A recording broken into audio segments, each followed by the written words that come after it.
బాలుని ఇంట్లో నుంచి వెళ్ళిపోమన్న ప్రభావతి రోహిణి బండారాన్ని సాక్ష్యాలతో సహా బయటపెట్టిన శృతి. అసలు ఇదంతా ఎలా జరగబోతుందనేది ఈ వీడియోలో తెలుసుకుందాం. మొత్తానికి ప్రభావతికి అయితే నిజం తెలిసిపోతుంది. శివ వీడియోని చూసి కోపంతో రగిలిపోతూ ఇక మీనా పుట్టింటికైతే వెళ్తుంది. అప్పుడే ఇక బాలుకి ఫోన్ కొని ఆ ఫోన్ని చూస్తూ సంతోషపడుతూ ఉంటుంది మీనా. పార్వతి కూరగాయలు కట్ చేస్తూ ఉంటుంది. అప్పుడే ఇక ప్రభావతి అయితే ఎంట్రీ అవుతుంది.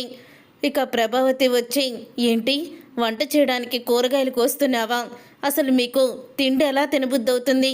మీరు తినేది అన్నమేనా అంటూ ప్రభావతి తన మాటలతో రెచ్చిపోతూ ఉంటుంది. అప్పుడే ఏమైంది వదిన గారు అని అంటూ ఉంటుంది పార్వతి.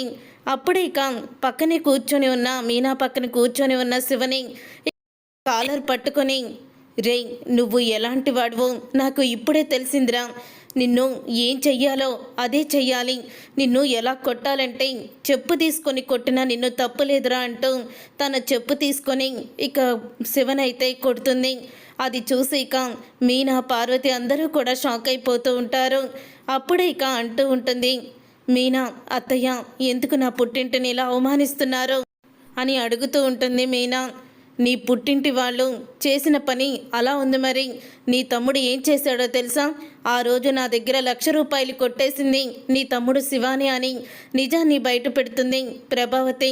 లేనిపోని నిందలన్నీ నా తమ్ముడి మీద వెయ్యొద్దు మీరు అని అనగానే, లేనిపోని నిందల ఆ వీడియో నీ దాకా రాలేనట్టుంది అని అంటూ ఇక వెంటనే ప్రభావతి అయితే రోహిణిని వీడియో చూపించమని చెప్తుంది. అప్పుడే రోహిణి అయితే వీడియో చూపిస్తుంది. ఆ వీడియో చూసి షాక్ అయిపోతూ ఉంటుంది మీనా అయితే. ఇక షాక్ అయిపోతూ ఏంట్రా ఇదంతా అని అంటూ ఉంటుంది. మీనా చూసావు కదా నీ తమ్ముడు నా దగ్గర డబ్బులు ఎలా కొట్టేశాడో. ఆ రోజు వీడు నా దగ్గర కొట్టేసిన 1,00,000 రూపాయల వల్లే ఆ రోజు ఆ సేటు నన్ను గదిలో బంధించాడు. నీ భర్త అందరి ముందు నన్ను దోషిలా నిలబెట్టాడు అని అంటూ ఉంటుంది ప్రభావతి. ఆ రోజు నన్ను అంత బాధ పెట్టిన వీడిని వదిలిపెట్టను. కనీసం అత్తగారని కూడా ఇంగిత జ్ఞానం లేకుండా నా దగ్గరే వీడు డబ్బులు కొట్టేస్తాడా అని ఇక కొట్టబోతూ ఉంటుంది. ప్రభావతి అయితే శివని, నన్ను క్షమించండి అత్తయ్య, నేను కావాలని చెయ్యలేదు అని అంటూ ఉంటాడు. శివ అయితే, రే ఎందుకురా ఇలా చేసావు? అమ్మని మనశ్శాంతిగా నువ్వు ఉండనివ్వవా అని అంటూ సుమతి అయితే శివని కొడుతుంది. ఆపండి మీ నాటకాలు, కావాలని కుటుంబం మొత్తం నాటకాలు ఆడుతున్నారు. నాకు తెలిసి నా దగ్గర 1,00,000 రూపాయలు కొట్టేమని ఈ మీనానే తన తమ్ముడికి సలహా ఇచ్చుంటుంది. ఆ రోజు నేను వడ్డీ కట్టడానికి వెళ్తున్నానని తెలిసి నా దగ్గర 1,00,000 రూపాయలు ఉన్నాయని వాడికి చెప్పుంటుంది అని అంటూ మీనా మీద కూడా నింద వేస్తుంది. ప్రభావతి అయితే, అత్తయ్య మీరు ఏయో ఊహించుకొని నా మీద నిందలు వేయకండి అని అంటూ ఉంటుంది మీనా. నిందలు కాదే నిజాలు చెప్తున్నాను. అసలు మీ కుటుంబం ఎలాంటిదంటే అని నోటికొచ్చినట్లు తిడుతూ ఉంటుంది. అప్పుడే ఇక మీనా అయితే, ఎందుకురా ఇలా చేశావు? ఎందుకు నువ్వు దొంగతనం చేయాల్సి వచ్చింది అని అడుగుతూ ఉంటుంది మీనా శివని. అక్క ఆ రోజు వాళ్ళు నిన్ను చూడ్డానికి ఇంటికి వస్తే నేను దొంగతనం చేశానని నా బ్యాగ్ మొత్తం వెతికారు. నేను పెట్టుకున్న క్యారేజీ మొత్తం కూడా కింద ఒలిగిపోయేలా చేసి నన్ను కొట్టి అవమానించారు. ఆ అవమానాన్ని నేను తట్టుకోలేక అలాగా అవమానాన్ని మనసులో పెట్టుకొని ఆవిడ దగ్గర దొంగతనం చేసి ఆవిడ్ని కూడా అలాగే బాధ పెట్టాలని అనుకున్నాను తప్ప కావాలని డబ్బుల కోసమైతే నేను దొంగతనం చేయలేదక్క, నన్ను క్షమించక్క, నన్ను క్షమించు అని అంటూ మీనా కాళ్ళ మీద అయితే పడతాడు. అప్పుడే ప్రభావతి అయితే, ఏంట్రా నిన్ను క్షమించేది? నా డబ్బులు నా 1,00,000 రూపాయలు ఇవ్వు అని అడుగుతూ ఉంటే, నీ 1,00,000 రూపాయలు మా బావ ఎప్పుడూ మీకు ఇచ్చేశాడు కదా అని అంటూ ఉంటాడు. శివ అయితే, అంటే ఆ రోజు పోలీసులు పట్టుకున్నారు దొంగని, ఇదిగో నీవు నీ దగ్గర కొట్టేసిన 1,00,000 రూపాయలని నా చేతికి ఇచ్చినప్పుడే బాలుకి నువ్వే ఆ డబ్బులు తీసావని తెలుసా అని అడుగుతూ ఉంటుంది ప్రభావతి. తెలుసు, మా బావకి నేనే ఆ డబ్బులు ఇచ్చేశాను అని అంటూ ఉంటాడు. శివ అయితే, చూసారా అత్తయ్య, బాలుకి కూడా ఈ విషయం తెలిసే నాటకం ఆడుతున్నారు వీళ్ళందరూ కూడా అని అంటూ ఉంటుంది రోహిణి. అప్పుడే మీనా అయితే, రోహిణి ఎందుకు నువ్వు కూడా అత్త ఇలా మాట్లాడుతున్నావు? ఆ మాత్రం అర్థం చేసుకోలేకపోతున్నావా నువ్వు అని అడుగుతూ ఉంటుంది మీనా. నా కోడళ్ళంటావేంటే? ఇంకోసారి ఇలాంటి పని చేయకుండా నీ తమ్ముడికి సరైన గుణపాఠం చెప్పి తీరుతాను అని అంటూ శివని కాలర్ పట్టుకొని ఈడ్చుకొని బయటికైతే తీసుకువెళ్తుంది. పార్వతి, సుమతి, మీనా ఎంత ఆపినా సరే అస్సలు కూడా ఆగదు ప్రభావతి. అప్పుడు ఇక అందరూ కూడా బయటికి వస్తారు. ఆ ఇంటి వానరు వచ్చి, ఏంటమ్మా ఇదంతా, ఏంటి నీ గొడవ, ఎందుకు ఆ శివను అలా కొడుతున్నావు అని అంటూ ఉంటే, మీకు ఇల్లు అద్దెకి ఇవ్వడానికి ఇంతకన్నా గొప్పవాళ్ళు దొరకలేదా? ఇలాంటి దొంగలకి ఇల్లు అద్దెకిచ్చారు అని అంటూ ఉంటుంది ప్రభావతి. అప్పుడే ఇక ఇంటి ఓనర్ అయితే, చూడమ్మా, ఇతను నీ దగ్గర డబ్బులు కొట్టేశాడని నువ్వు ఇతన్ని కొడుతున్నావు, కానీ అది ఎందుకో మాకు తెలీదు. నువ్వు మీనా అత్తగారు అని తెలుసు, మీనాని నువ్వు ఎంత బాగా చూసుకుంటావో అది కూడా తెలుసు. నీలాంటి వాళ్ళు చెప్తే నేనెందుకు నమ్ముతాను? అయినా మా ఇంట్లో ఉన్నంతసేపు వాళ్ళు మాకు ఎటువంటి చెడ్డ పేరు తీసుకురాలేదు. అతను ఎటువంటి పరిస్థితుల్లో తీశాడో మాకు తెలియదు, కానీ నువ్వు మా ఇంటికాడ మాత్రం గొడవ చెయ్యొద్దు. ఏదో పెద్ద గొప్పదానిలాగా నువ్వు నటించేస్తున్నావు. మీనాని ఎన్నెన్ని కష్టాలు పెడతావో మా బస్తీ మొత్తం తెలుసు అని వాళ్ళైతే అంటారు. అది విని ప్రభావతి షాక్ అయిపోతూ ఉంటుంది. ఏంటే నా గురించి వీళ్ళ దగ్గర అంత గొప్పగా చెప్పావన్నమాట నువ్వు? అంటే అక్కడేమో ఏదో సహనంతో ఉన్నట్టు భరిస్తూ ఇక్కడికి వచ్చి నా మీద లేనిపోని చాడీలు చెప్తున్నావా అని అనగానే, లేనిపోని చాడీలేంటమ్మా? ఇంటికి వస్తే కనీసం మర్యాద కూడా చేయవు. మీనా లేని ఇంటి నుంచి వచ్చిందని నీ కోడళ్ళిద్దరు కోటీశ్వర్లని మీనా తరపు ఎవరైనా వస్తే ఎంత అవమానించి పంపుతావు? మొన్న మీనా వాళ్ళ బాబాయ్ మావయ్య వస్తే వాళ్ళు తింటూ ఉంటే వాళ్ళని నీ మాటలతోనే బాధ పెట్టి తినే దగ్గర నుంచి కూడా లేపేశావు. నువ్వా చెప్పేవి నీతులు అని అంటూ అందరూ కూడా అంటూ ఉంటారు. దాంతో ఇక ప్రభావతి అయితే శివని వదిలేసి, ఒసే మీనా, నువ్వు మాత్రం నా ఇంట్లో అడుగు పెట్టడానికి వీల్లేదు. వచ్చావంటే మాత్రం నిన్నేం చేస్తానో నాకే తెలీదు అంటూ కోపంతో రగిలిపోతూ ప్రభావతి అయితే అక్కడి నుంచి వెళ్ళిపోతుంది. అలా వెళ్ళిపోయిన తర్వాత అప్పుడే ఇంకా ఒక్కసారే కుప్పకూలిపోతుంది పార్వతి. అయితే ఇక గుండె పట్టుకొని పార్వతి కుప్పకూలిపోవడంతో పార్వతిని హాస్పిటల్లో అయితే జాయిన్ చేస్తారు. అలా జాయిన్ చేసిన తర్వాత ఇక శివ అయితే మీనాని పట్టుకొని ఏడుస్తూ ఉంటాడు.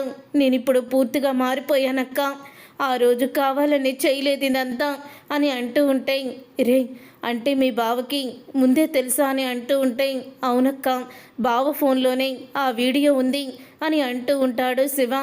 అయితే బావ ఫోన్ని కొట్టేసిన వాళ్ళే ఆ వీడియోని వైరల్ చేశారు.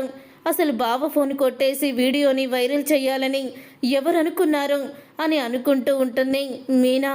నాకు తెలిసి గుణాకి కూడా ఈ వీడియో ఉందని తెలుసక్క అని అంటూ ఉంటాడు శివ. అయితే గుణానే మన మీద పగతో ఇదంతా చేస్తుంటాడు. ఇప్పుడు మీ బావకి ఈ విషయాలన్నీ చెప్పాలంటే ఫోన్ కూడా లేదు. ఇప్పుడు ఏం చేయాలో అర్థం కావడం లేదు. ఇటు అమ్మ పరిస్థితి ఇలా ఉంది అని బాధపడుతూ ఉంటుంది మీనా. అయితే తర్వాత బాలు అయితే ట్రిప్ నుంచి ఇంటికైతే తిరిగి వస్తూ ఉంటాడు. ఫోన్ లేక మీనాకి ఫోన్ చేయడానికి కూడా కుదరలేదు. ఇప్పుడు మీనా ఏం చేస్తుందో ఏంటో అని బాలు అయితే అనుకుంటూ వస్తూ ఉంటాడు.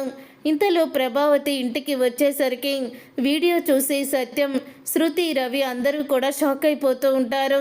అప్పుడు ఇక ప్రభావతి సత్యం దగ్గరికి వచ్చి అంటూ ఉంటుంది, ఏరు కోరి తీసుకొచ్చి పెట్టారు కదా ఒక శని దరిద్రాన్ని, ఆ శని దరిద్రం తమ్ముడు నా దగ్గర 1,00,000 రూపాయలు కొట్టేశాడు, ఆ వీడియో మీరు చూసే ఉంటారు అని అంటూ ఉంటుంది ప్రభావతి. అప్పుడే ప్రభావతి మాటలకి అంటూ ఉంటాడు సత్యమైతే, నువ్వు ఆ రోజు వాళ్ళని ఇంటికి పిలిచి ఎంత అవమానించావో అది మనసులో పెట్టుకుని వాడు ఇలా చేశాడు అని అంటూ ఉంటాడు సత్యం. అంటే మీరు నా దగ్గర దొంగతనం చేసిన అతన్నే సమర్థిస్తున్నారా అని అంటూ ఉంటే, సమర్థించడం లేదు, అలాగని తనది పూర్తిగా తప్పు లేదు, నీది తప్పు లేదని చెప్తున్నాను అని అంటూ ఉంటాడు సత్యం. ఇంతలో ఇక బాలు అయితే ట్రిప్ నుంచి వచ్చి మీనా మీనా అని పిలుస్తూ ఉంటాడు. అప్పుడు ఇంకా అందరూ కూడా మౌనంగా ఉండడం చూసి, నాన్న ఏంటి వీళ్ళందరూ ఇలా సైలెంట్గా ఉన్నారు, ఇది మనిల్లే అని అంటూ ఉంటే, నువ్వు కూడా ఇంత మోసం చేస్తావని అనుకోలేదురా అని అంటూ ఉంటాడు సత్యం బాలుని.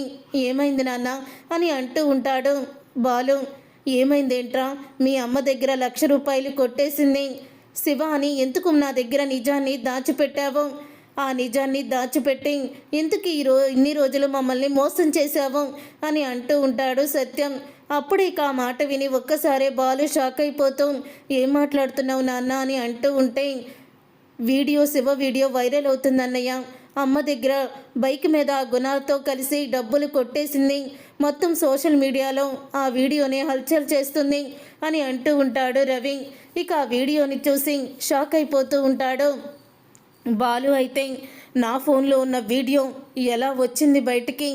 అంటే నా ఫోను కొట్టేసిన వాళ్ళే ఈ వీడియోని బయట పెట్టుంటారు అని బాలు అయితే మనసులో అనుకుంటూ ఉంటాడు. అప్పుడే రోహిణి అయితే, మనోజ్ ఇంత చిన్న పెద్ద తప్పు చేసినా ఏదో పెద్ద తప్పు చేసినట్టు దోషిలా నిలబెడతావు కదా, మీ బామ్మర్ది ఇంత పెద్ద తప్పు చేసినా కనీసం బయట కూడా చెప్పలేదంటే అంటే అన్నయ్యని ఒకలాగా బామ్మర్దిని ఒకలాగా చూస్తావన్నమాట. నీలో ఇంత స్వార్థం దాక్కొని ఉందని తెలీదు అని అంటూ ఉంటుంది రోహిణి. అప్పుడే ఇక బాలు అయితే సైలెంట్గా ఉంటాడు. మీనా ఎక్కడా అని అడుగుతూ ఉంటాడు. ఇంకెక్కడ మీనా? తన పుట్టింటికాడే ఉంది. అత్తయ్య ఇంటికి రావద్దన్నారు అని అంటూ ఉంటుంది రోహిణి. అప్పుడే, రే రవి, ఒకసారి మీనాకి ఫోన్ చేయరా అని అంటూ ఉంటాడు బాలు. అప్పుడే ఇక రవి అయితే మీనాకి ఫోన్ చేస్తాడు. వదిన, అన్నయ్య మాట్లాడతాడంట అని అంటూ ఉంటే, ఏవండి అని అంటూ ఇక ఏడుస్తూ ఉంటుంది మీనా. అయితే మీనా, బాధపడుకు మీనా అని అంటూ ఉంటాడు బాలు. అత్తయ్య గారి ఇంటికి వచ్చి అని మొత్తం కూడా జరిగింది చెప్తుంది. అమ్మ అవమానం తట్టుకోలేక గుండెపోటుతో హాస్పిటల్ పాలైందండి అని చెప్పడంతో బాలు అయితే షాక్ అయిపోతూ ఉంటాడు. అప్పుడు ఇక బాలు అయితే, ఏమ్మా, మరి నీ కొడుకు 40 లక్షలు నాన్న డబ్బులు మింగేశాడు, మీనా నగల్ని కొట్టేశాడు. ఆ రోజు 1,00,000 రూపాయలు పెట్టి పెళ్ళాన్ని హనీమూన్కి తీసుకువెళ్ళాలని టికెట్లు కొన్నాడు నీ బీరువాలో. 1,00,000 రూపాయలు కొట్టేసి మరి నీ కొడుకుని లాగిపెట్టి ఎందుకు కొట్టలేదో, ఎందుకు వాడిని బయటికి గెంటేయలేదో? అంటే నీ కొడుకేమో నీకు ఇష్టం కాబట్టి, మీనా పుట్టింటి వాళ్ళు నీకు ఇష్టం లేదు కాబట్టి వాళ్ళు కోటీశ్వర్లు కాదు కదా, అందుకని వాళ్ళని ఇంతలా అవమానించావా? నువ్వు వెళ్ళి వాళ్ళ ఇంట్లో చేసిన గొడవకి మా అత్తగారు గుండెపోటుతో కుప్పకూలి ఇప్పుడు హాస్పిటల్లో ప్రాణాపాయ స్థితిలో ఉంది అని అంటూ ఉంటాడు బాలు. ఆ మాట విని ఒక్కసారి షాక్ అయిపోతూ ఉంటుంది ప్రభావతి. అయితే అప్పుడే సత్యం, ఏంట్రా నువ్వు చెప్పేది అని అంటూ ఉంటే, అవును నాన్న, మా అత్తగారు ఇప్పుడు ప్రాణాపాయ స్థితిలో ఉందంట నాన్న. అమ్మ అక్కడికి వెళ్ళి ఎంత గొడవ చేసిందోనంట. శివని చెప్పు తీసుకొని కొట్టి ఇష్టం వచ్చినట్లు మాట్లాడి కుటుంబం మొత్తాన్ని రోడ్డు మీదకి ఈడ్చి పరువు తీసిందంట నాన్న అని అంటూ ఉంటాడు. ఇక బాలు అయితే, ఏంటి ప్రభా ఇదంతా అని అంటూ ఉంటే, మరి నన్ను రోడ్డు మీద పరిగెత్తించలేదా వాడు అని అంటూ ఉంటాడు. మీనా మీద ఉన్న కోపాన్ని, వాళ్ళింటి మీద ఉన్న కోపాన్ని నువ్వు ఇలాగా వాడుకుంటావని అస్సలు అనుకోలేదు. ఆ కుటుంబాన్ని నువ్వు అవమానించినందుకు ఇప్పుడు మీనా వాళ్ళమ్మ ప్రాణాపాయ స్థితిలో ఉంది. ఇప్పుడు ప్రాణాపాయ స్థితిలో ఉన్న వాళ్ళమ్మకి ఏదైనా జరగరాంది జరిగితే అప్పుడు పరిస్థితులు ఎంత దారుణంగా ఉంటాయో తెలుసా అని అంటూ ఉంటాడు సత్యం. ఒక్కసారే రోహిణి, ఇదేంటి, ఏదో జరుగుతుందనుకుంటే ఇప్పుడేంటి ఇలా జరుగుతుంది అని రోహిణి కూడా టెన్షన్ పట్టుకుంటుంది. ఆ తరువాత, నేను మీనా దగ్గరికి వెళ్తున్నాను నాన్న అని అంటూ మీనా దగ్గరికి అయితే వెళ్తాడు బాలు.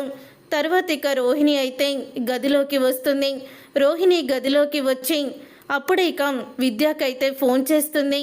అప్పుడే విద్య అంటూ ఉంటుంది, ఏంటే మీ అత్తగారు కాళికలా మారిపోయిందా అని అడుగుతూ ఉంటే, మామూలుగా కాదు, ఆ శివని చెప్పు తీసుకొని కొట్టి మీనా కుటుంబాన్ని ఇష్టం వచ్చినట్లు నోటికొచ్చినట్లు తిట్టి బయటికి ఈడ్చుకొని వచ్చి ఆ శివని ఎంత టార్చర్ పెట్టిందో నాకే భయమేసింది అని అంటూ ఉంటే, అప్పుడే ఇక విద్య అయితే మొత్తానికి మీనా పుట్టింటి వాళ్ళ జీవితాల్ని నాశనం చేసేసావన్నమాట అని అంటూ ఉంటుంది విద్య.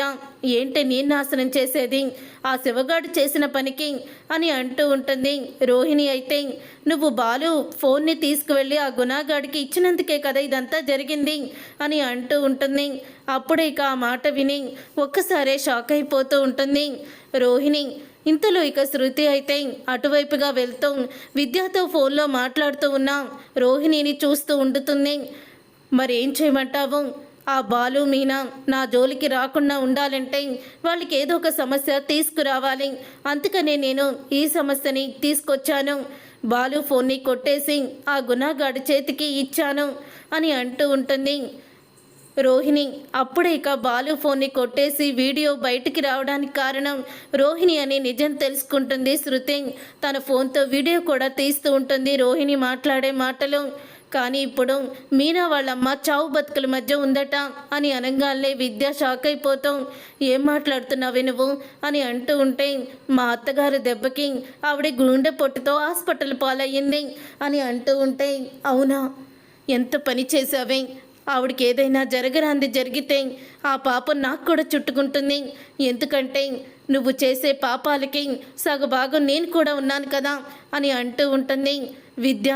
అయినా బాలు మీనా మీ అమ్మకి బాగోలేనప్పుడు చింటూని ఇంట్లో పెట్టుకొని కన్న కొడుకులా చూసుకున్నారు. చింటూకి కంటి ఆపరేషన్ చేసినప్పుడు కూడా అలాగే చూసుకుంది. కనీసం నీకు ఆ కృతజ్ఞత కూడా లేదే. ఇప్పుడు పాపం మీనా తల్లి లేనిదైపోతుంది అని అంటూ ఉంటుంది విద్య. అయితే ఏంటే నువ్వు ఇంకా నన్ను భయపెడుతున్నావు?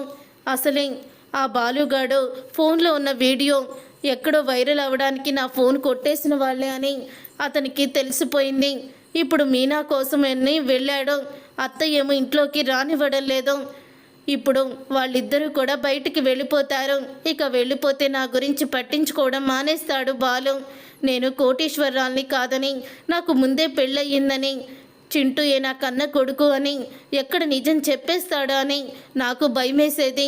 ఈ దెబ్బతో నేను వేసిన ప్లాన్తో ఇక అంతా కూడా సరిగ్గా సరిపోయింది. ఇక ఆ శృతిని కూడా వాళ్ళ అమ్మ వచ్చి తీసుకువెళ్ళిపోతుంది. ఇలాంటి కుటుంబంలో నువ్వు అవసరం లేదని. దాంతో ఇక శృతి రవి కూడా వెళ్ళిపోతే నేను మనోజ్ మాత్రమే ఉంటాము, హాయిగా ఉంటాము, ప్రశాంతంగా సంతోషంగా ఉంటాము అని అంటూ ఉంటుంది రోహిణి. అప్పుడే వీడియో అంతా చూస్తున్న శృతి అయితే రోహిణి గురించి నువ్వింత దుర్మార్గంగా ఆలోచిస్తావని అసలు అనుకోలేదు రోహిణి, నువ్వింత దుర్మార్గురాలివా అని శృతియే షాక్ అయిపోతూ ఉంటుంది. ఇదంతా జరుగుతూ ఉండగా బాలు అయితే మీనా దగ్గరికి అయితే వెళ్తాడు. మీనా దగ్గరికి వెళ్ళి బాలు అయితే ఇలా అంటూ ఉంటాడు మీనా అని అనగానే అప్పుడే ఇక మీనా అయితే బాలు దగ్గరికి వచ్చి బాలుని హగ్ చేసుకొని ఏవండి అని అంటూ చాలా ఎమోషనల్ అవుతూ ఉంటుంది. ఇక ఎమోషనల్ అవుతూ ఇలా జరుగుతుందని నేను అనుకున్నాను, ఇలాంటిదేదో వస్తుందని నా ఫోన్ పోయినప్పుడు నాకు అనిపించింది అని అంటూ ఉంటాడు బాలు. మీ రుణం నేను తీర్చుకోలేనండి, మీలాంటి భర్త దొరికినందుకు నేను ఎంత అదృష్టవంతురాలను అని అంటూ ఉంటుంది మీనా. అప్పుడే ఇక డాక్టర్ వచ్చి మీరు కంగారు పడాల్సిన అవసరం లేదు, ఆవిడ ఈ షాకుకి గురయ్యి అలా గుండెపోటుతో కుప్పకూలిగారు, మీరేమీ కంగారు పడకండి, ఒక 2 గంటల్లో ఇంటికి పంపించేస్తాము అని చెప్తూ ఉంటారు డాక్టర్లు అయితే. దాంతో ఇక ఊపిరి పీల్చుకుంటుంది మీనా. తర్వాత ఇక మీనా బాలు పార్వతిని ఇంటి దగ్గర డ్రాప్ చేసి వాళ్ళైతే ఇంటికి వెళ్తారు.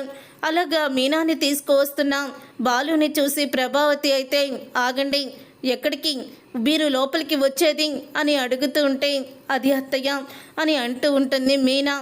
నువ్వెన్ని చెప్పినా నేను వినదలుచుకోలేదు అని చెప్తూ ఇక మీనాని తిడుతూ ఉంటుంది ప్రభావతి అయితే. వీళ్ళిద్దరి బ్యాగులు తీసుకురా రోహిణి, వీళ్ళని బయటికి గెంటెయ్యాలి అని అంటూ ఉంటుంది రోహిణితో ప్రభావతి. ముందు మీరు బయటికి గెంటేసేది రోహిణిని అత్తయ్య గారు, రోహిణి బయటికి వెళ్ళిపోతే ఖచ్చితంగా ఇంటి సమస్యలు తీరిపోతాయి అని అంటూ ఉంటుంది శృతి అయితే. ఏం మాట్లాడుతున్నావు నువ్వు, నేనెందుకు బయటకు పోవాలి అని అనగానే చూడండి అత్తయ్య, అసలు ఈ వీడియో వైరల్ అవ్వడానికి అంతటికి కారణం ఆ గుణ. బాలు ఫోన్ని కొట్టేసి వీడియో హల్చల్ అవ్వడానికి రెండో వ్యక్తి కారణం ఈ రోహిణి. తను చేసిన తప్పుల్ని అన్నీ కూడా దాచిపెట్టి మీనా బాలు మీద పగ తీర్చుకోవాలని గుణతో చేతులు కలిపింది. మీరు అనుకున్నట్టు ఈ రోహిణి కోటీశ్వరరాలు కాదు. రోహిణికి ఆల్రెడీ పెళ్ళయ్యి ఒక కొడుకు కూడా ఉన్నాడు. రోహిణి కొడుకెవరో మీకు బాగా తెలుసు. ఎవరో తెలుసా? ఆ చింటూ రోహిణి కన్న కొడుకు అని నిజాన్ని బయట పెడుతుంది శృతి అయితే. ఇక ఆ మాట విని ఒక్కసారే షాక్ అయిపోతూ ఉంటారు అందరూ కూడా. ఏంటి నువ్వు చెప్పేది అని అంటూ ఉంటే, అసలు నీకు బుద్ధుందా? ఎప్పుడు కూడా మీనాకి సపోర్ట్ చేస్తావు, అయినా నా గురించి ఇలా మాట్లాడడానికి నీకెంత ధైర్యం అంటావు? ఇక తిడుతూ ఉంటుంది రోహిణి శృతిని. నిజాలు బయట పెట్టడానికి ధైర్యమే ఉండాలి అని, నీలా మోసం చేయడానికి ఎప్పుడు కూడా మోసం అలాగే ఉండాలి అని అంటూ ఉంటుంది. శృతి అయితే ఇదిగో సాక్ష్యం, నువ్వు నీ ఫ్రెండ్ విద్యతో మాట్లాడేటప్పుడు ప్రతిదీ కూడా వీడియో తీశాను అంటూ వీడియోని చూపిస్తుంది. ఇక ఆ వీడియోని చూసి అందరూ కూడా షాక్ అయిపోతూ ఉంటారు. మమ్మల్ని ఇంట్లో నుంచి బయటికి గెంటేయడానికి నువ్వు ఇంత దారుణానికి ఒడిగడతావా? మరి నువ్వు చేసిన పనేంటి? నువ్వు కూడా ఈ కుటుంబాన్ని ఎంత మోసం చేసావు. నా తమ్ముడు డబ్బులే కొట్టేశాడు, కానీ నువ్వు మనోజ్ జీవితాన్ని, ఇంటి పరువు ప్రతిష్టలే చెడగొట్టావు అంటావు. ఇక మీనా అయితే రోహిణి చంప పగలగొడుతుంది. చూసారుగా ఫ్రెండ్స్, రాబోయే కథలో ఖచ్చితంగా ఇలాగే జరగబోతుంది. మరి ఇలాగే జరగాలని మీరైతే కోరుకుంటున్నారా? అయితే వీడియోని తప్పకుండా లైక్ చేసి ఛానల్ని సబ్స్క్రైబ్ చేసుకొని పక్కనే ఉన్న గంట సింబలపై ఆల్ని క్లిక్ చేయండి. అప్పుడే మేము పెట్టే ప్రతి వీడియో మీరు మిస్ కాకుండా చూసేవచ్చు.